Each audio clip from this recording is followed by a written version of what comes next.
আসসালামু আলাইকুম প্রিয় দর্শক, আজ 23শে জুন আওয়ামী লীগের প্রতিষ্ঠা বার্ষিকীর দিন ছিল।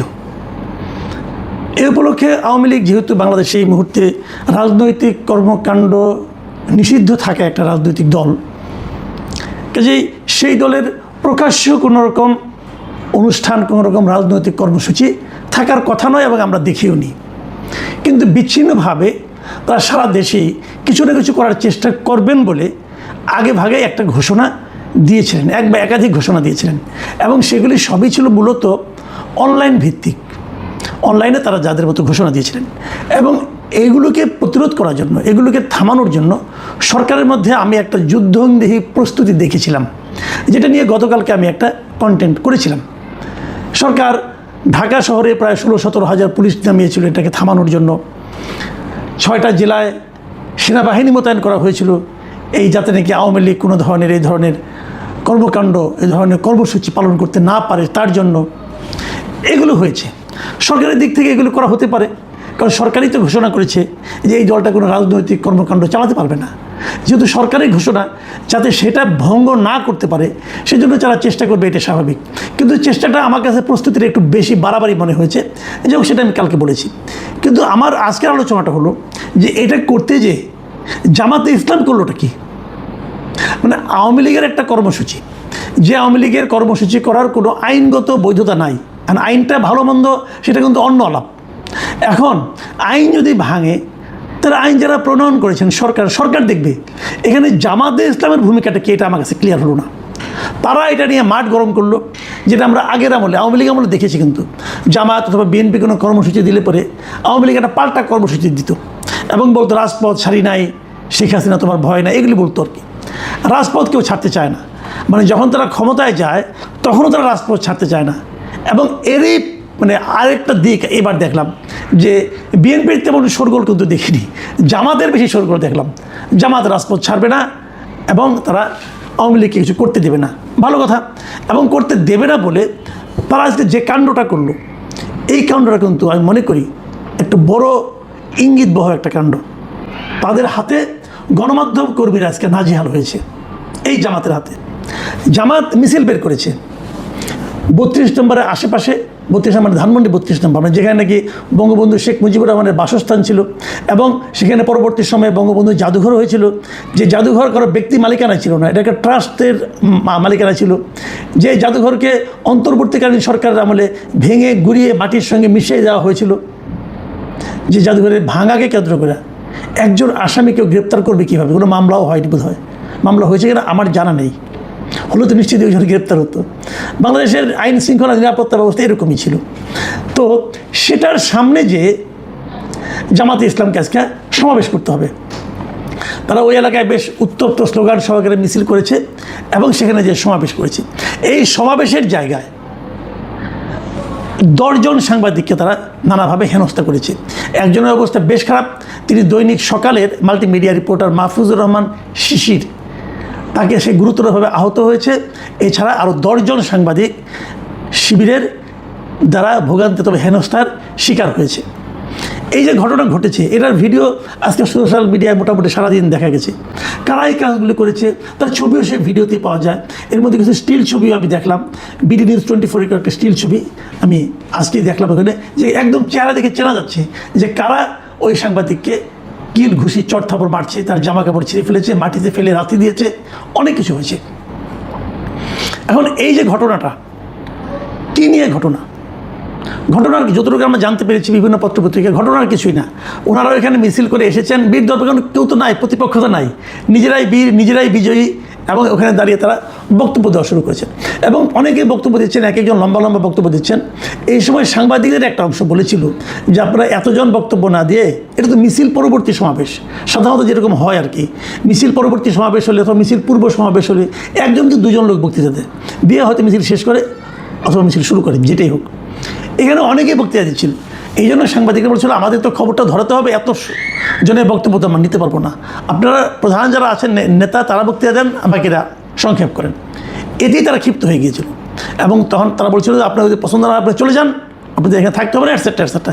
এক কথা 2 কথা মানে বাকবিতণ্ডা এবং এক পর্যায়ে ওই সাংবাদিককে লক্ষ্য করে বলা হচ্ছে যে এ হলো ফ্যাসিবাদের দোসর, বলেই কিল চর থাপড় যা মারা মেরেছে।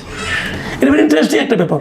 আপনাকে পছন্দ হলো না, কেউ একজন বললো আপনি ফ্যাসিবাদের দোসর, তারপরে আপনাকে চর থাপড় কিল ঘুষি এমনকি আপনি জীবন নিয়ে নেওয়া সবই বৈধ। কাউকে ফ্যাসিবাদের দোসর এই হিসেবে উচ্চারণ করে তাকে আপনি যা খুশি তাই করতে পারবেন, কোনো সমস্যা নাই। এটা অন্তর্বর্তীকালীন সরকার শুরু করে দিয়েছিল, এই সরকারের আমলেও সেটা অব্যাহত আছে। এবং জামাতও সেই একই অস্ত্র আজকে প্রয়োগ করেছে। শিশিরকে বলেছে যে ও ফ্যাসিবাদের দোসর, অতএব তাকে মারা যাবে, এবং তাকে কিল ঘুষি চর থাপড় মারা শুরু হয়েছে। এটা হলো ঘটনা। পরে যখন বিষয়টা নিয়ে জানাজানি হলো, এবং হয়েছে হলো, বিভিন্ন মিডিয়া লেখালেখি হলো, ভিডিও দেখা গেল, এবং এগুলো দেখে জামাতের পক্ষ থেকে বলা হলো যে আমরা ঠিক আছে, আমরা এটা দেখব, এবং তারা একটা ইনকোয়ারি কমিটিও করে দিয়েছে, এবং আগামীকালকে মধ্যে তারা রিপোর্ট দিবে এবং যা করার তা করবে, বিচার ব্যবস্থা করবে। এই যে জামাতের একটা আচরণ যে তারা বিচার করবে, এটাও কিন্তু আমাদের দেশে খুব রেগুলার ঘটনা না। অনেকে কেউ কিছু করে টরে না, তো ওনারা ভালো মানুষ বোধ হয় যেন বিচার করবেন। এটা শুনে হয়তো সাংবাদিকরা খুশি হবেন, বলবেন আর তো কেউ করে না, একটা দল করেছে, একটা পলিটিক্যাল পার্টি করেছে, আপনাদের তো খুশি হওয়া উচিত, সাংবাদিকদের খুশি হওয়া উচিত। প্রশ্ন হলো এই যে প্রবণতাটা, এই যে প্র্যাকটিসটা, আপনি একজনকে মারবেন, আপনারা যদি অন্যদের চেয়ে নিজেদেরকে ভালো প্রমাণ করতে চান, তাহলে একটা ইনকোয়ারি কমিটি করে দেবেন, শেষ। ইনকোয়ারি কমিটিতে দুজন লোককে আপনারা বলবেন শাস্তি দিবেন। কী শাস্তি দিবেন? আপনারা তো পলিটিক্যাল পার্টি, আপনারা তো জেল ফাঁসি দিতে পারবেন না। বলবেন তার পদ স্থগিত করা হলো, বলবেন তাকে ওই পদ থেকে সরিয়ে দেওয়া হলো, এই তো। কিন্তু যিনি অপমানিত হলেন, যারা ফিজিক্যালি টর্চার্ড হলেন, তাদের কি তাতে রেমেডি হবে? তাদেরকে যে অসম্মানটা করা হলো, সেই অসম্মানের কি প্রতিদান এতে মিলবে? দেখুন, আমি বিষয়টা নিয়ে একটা কথা বলি। জামাতে ইসলামের অনেক নেতার সঙ্গে আমার ব্যক্তিগত পরিচয় আছে, যোগাযোগ আছে, কথাবার্তা হয়, আগেও হতো, এমনকি আওয়ামী লীগ বা আর এর আগে যখন নাকি মহাজোট সরকার ছিল, বিএনপি নেতৃত্বাধীন, যেটা আমাদের জামাতের দুজন মন্ত্রীও ছিলেন, সেই মন্ত্রীদের সঙ্গে আমার একাধিকবার দেখা হয়েছে, আমি ওনাদের বেশ ঢাউস ইন্টারভিউ করেছি। এবং আমি সবসময়ই বলতাম, আমার বন্ধুবান্ধবকে বলতাম, সহকর্মীদের বলতাম যে জামাত নেতাদের মধ্যে এক ধরনের ভদ্রতা আমি দেখতে পাই। ওনাদের মধ্যে এক ধরনের পরিমিতি বোধ আছে, ওনাদের মধ্যে সৌজন্যতা আছে, এগুলো আমি সবসময় কিন্তু বলে আসছি। তো যাদের ভিন্ন অভিজ্ঞতা আছে, আমার কিছু বন্ধুবান্ধব আছে যারা চট্টগ্রাম ইউনিভার্সিটিতে পড়াশোনা করেছেন, তারা আমাকে বলেছেন যে ভাই আপনি এই কথা বলতেই পারতেন না যদি আপনি চট্টগ্রাম ইউনিভার্সিটিতে পড়তেন, অথবা আমাদের ওই সময়ে যদি আপনি রাজশাহী ইউনিভার্সিটিতে পড়তেন তাহলে আপনি বলতে পারতেন না। কী জানি হতে পারে, আমি তো ওই দুই ইউনিভার্সিটিতে পড়িনি, কিন্তু আমি সরাসরি দেখিনি, কিন্তু যে সমস্ত নেতাদের সঙ্গে আমি মিশেছি, কথা বলেছি, আমি তাদের মধ্যে সবসময় এক ধরনের ভদ্রতা, নম্রতা, সৌজন্যতা, শিষ্টতা আমি দেখতে পেয়েছি। তাদের নৈতিক অবস্থানটা কি সেটা অন্য বিষয়, সে আলোচনা তো আমার হয়নি, বাট আমি এটুকু দেখে পেয়েছি যে পারস্পরিক আলোচনার সময় তারা এই ধরনের আচরণ করেন।